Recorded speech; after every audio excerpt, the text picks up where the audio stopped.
இந்த ரெசிபி வந்து ரொம்ப க்ளோஸ் டு மை ஹார்ட்னே சொல்லலாம். ஏன்னா இதை எப்பவுமே பாட்டி வீட்டுக்கு போனால் கண்டிப்பாக இந்த பாட்டில் இல்லாமல் யாருமே ரிட்டர்ன் ஆக மாட்டோம். என்னென்னா கீ தான்.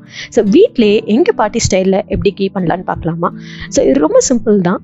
இது வந்து என்னென்னா பால் ஆடையை நம்ம வந்து 4 அடிவில் நான் வந்து சேர்த்து வச்சுருக்கேன். இதை வந்து ஒரு நாள் நல்லா கேதர் அப் ஆன உடனே ஒரு பிக் பாத்திரத்தில் எடுத்துட்டு அதில் கொஞ்சம் தயிரையும் தண்ணியும் ஊற்றி ஒரு நாள் ஃபர்மெண்ட் பண்ண விட்டுலாம். நெக்ஸ்ட் டே நல்லா வந்து இந்த மாதிரி கர்டில் பண்ணுறதுக்கு நீங்கள் கர்டில் பண்ணிவிட்டு கொஞ்சம் அது கர்டில் ஆகி வர மோச்சில் நான் வந்து ஃப்ரிட்ஜில் வச்சுருப்பேன். அது பார்த்தீங்கன்னா உங்களுக்கு நல்லா திரண்டு வரும். இந்த டைம் வந்து நல்லா ஒரு 2 to 3 டைம்ஸ் நான் வந்து வாட்டரில் வாஷ் பண்ணி எடுத்துக்கலாம். ஃபர்ஸ்ட் வாஷ் வந்து எப்போவுமே சில் வாட்டரில் வாஷ் பண்ணால் உங்களுக்கு எல்லாமே லம்ப் ஆகி ஒரு பால் மாதிரி ஆகிரும். ஸோ இந்த பால் எல்லாத்துமே ஒரு பெரிய பாத்திரத்தில் நம்ம வந்து நான்ஸ்டிக் தவாவில் நம்ம வந்து இது பண்ணோம்னா இன்னுமே நல்லா சேஃபாக உங்களுக்கு வந்து கருகாமல் இருக்கும். இது எல்லாத்தையும் போட்டுட்டு நல்லா மீடியம் ஹீட்டில் கண்டினியூஸ் ஸ்டர் பண்ணாமல் அப்பப்போ ஸ்டர் பண்ணி விட்டிங்கன்னா உங்களுடைய கலர் ஆஃப் த கீ வந்து அப்படியே மாறி வரும்.